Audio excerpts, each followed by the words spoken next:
안녕하세요. 페드리 선한 교신 영재 목사입니다. 10월 15일 목요일 오늘의 말씀 묵상 시간입니다.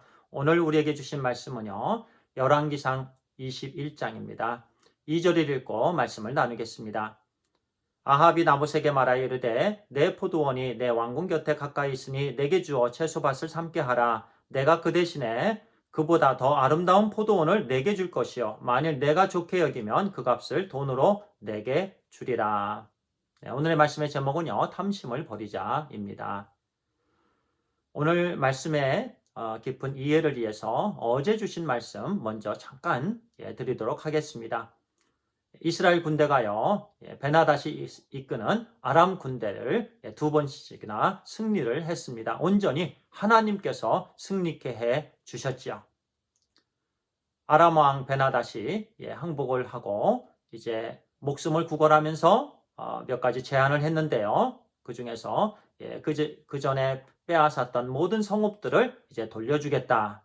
그리고 이제 기념거리를 또 조성하겠다. 이런 제안들을 했는데 아합 왕이 그 제안에 그만 넘어가 버렸습니다.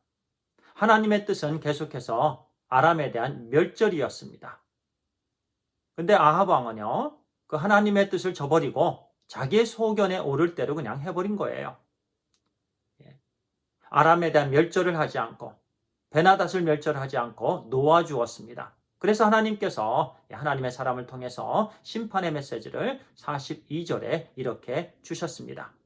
여호와의 말씀이 내가 멸하기로 작정한 사람을 내 손으로 놓았은즉 내 목숨은 그의 목숨을 대신하고 내 백성은 그의 백성을 대신하리라.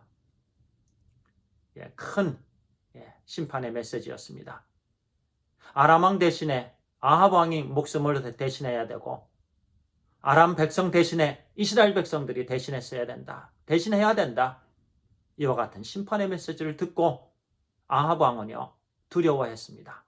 그래서 풀이 죽어서 이제 사마리아에 있는 왕궁으로 돌아왔습니다.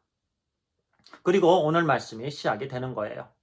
그러면 그와 같은 배경 안에서 아합 왕은 이제 하나님 말씀을 듣고 그 하나님 말씀을 분별하며 순종하는 그런 왕이 되어야만 했었죠. 그런데 그 마음에 또 탐심이 일었습니다. 나봇의 포도원을 원했습니다. 그래서 금방 읽었던 말씀처럼요. 나봇에게 이 포도원을 달라. 그러면 내가 다른 포도원을 주겠다. 또 나봇이 원하면 내가 돈으로 주겠다. 그런데 나봇은요. 4절에 보니까 거절합니다. 제가 읽겠습니다. 이스라엘 사람 나봇이 아합에게 대답하여 이르기를 내 조상의 유산을 왕께 줄 수 없다 하므로 아합이 근심하고 답답하여 왕궁으로 돌아와 침상에 누워 얼굴을 돌리고 식사를 아니하니 아합 왕이요. 실망했습니다. 마음에 욕심이 가득했는데 나봇의 포도원을 갖고자 했는데 나봇은 조상의 유산이기 때문에 내가 줄 수 없다. 사실은 나봇의 말이 맞습니다. 우리는 이 부분에 있어서요. 이스라엘의 땅 개념을 좀 알아야 됩니다.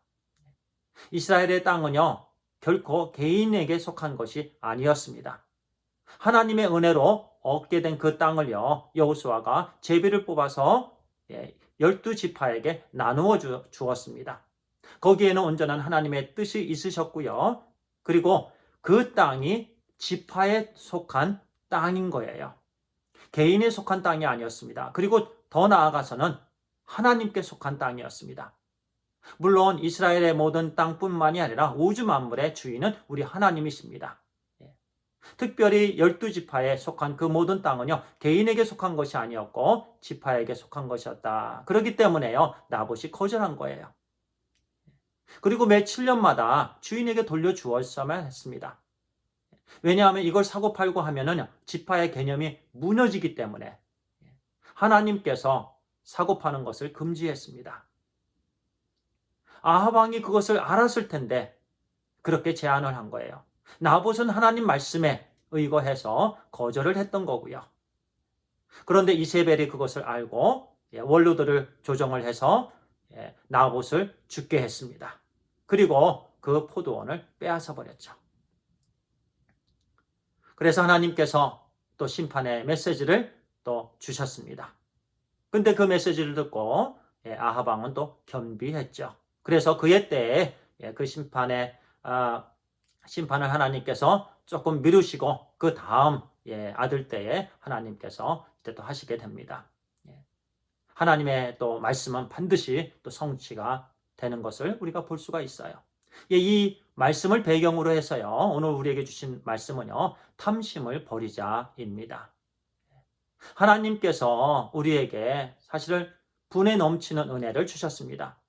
한번 우리가 생각해 보죠. 현재 우리가 누리고 있는 모든 부분들, 얼마나 많이 누리고 있습니까? 얼마나 많이 우리가 갖고 있습니까? 하나님의 온전한 은혜입니다. 그러면 우리는 이 하나님께서 주신 모든 부분에 자족하면서 오히려 하나님께 감사와 찬양을 늘 드려야 되는 줄 믿습니다. 그럼에도 불구하고 우리 마음에 자꾸 탐심이 있는 거예요. 더 갖고 싶고, 더 누리고 싶고, 더 먹고 싶고, 더 쾌락을 즐기고 싶고, 우리에게 그런 여전히 우리는 육신을 갖고 있기 때문에 또 죄의 속성이 우리가 이 땅에 있는 동안은 우리에게 있기 때문에 이런 유혹을 늘 받게 됩니다. 그때마다 우리는 하나님의 말씀으로 또 성령 하나님의 능력으로 이런 탐심을 물리쳐야 됩니다. 탐심을 버려야 됩니다. 오히려 우리는 하나님께서 주신 이 모든 리소스를 총동원해서 하나님께 영광을 올려드리는 일에 사용하며 우리 이웃을 섬겨야 되는 줄 믿습니다. 십계명의 마지막 계명도 내 이웃을 탐하지 말라 이렇게 말씀하고 있습니다. 나에게 주신 것이 아닌 다른 것을 탐하는 것은요, 우상을 섬기는 것과 같은 그런 죄예요. 우리는 늘 하나님께서 우리에게 허락해 주신 것에 만족합시다. 그리고 감사와 찬양을 올려드립시다. 오히려 하나님께서 주신 이 풍성한 모든 부분들을 통해서 하나님의 나라에 쓰임받게 되기를 또 소원합니다. 기도하겠습니다. 아버지 하나님 감사합니다. 우리에게 참 차고 넘치는 은혜를 부어주셔서 감사합니다. 더 많이 욕심 갖지 않도록 인도해 주시옵소서. 욕심은 죄를 낳고 죄는 사망을 낳는다라고 우리에게 말씀해 주셨는데 아버지 모든 욕심들 우리 하나님의 은혜로 하나님의 말씀의 능력으로 또 성령 하나님의 인도하심으로 아버지 멀리하게 해주시고 죄짓지 않게 해 주시옵소서. 늘 하나님께서 우리에게 주신 부분에 자족하며 찬양과 감사가 풍성케 해 주시옵소서. 우리 주 예수 그리스도의 이름으로 기도를 드리옵나이다. 아멘. 감사합니다.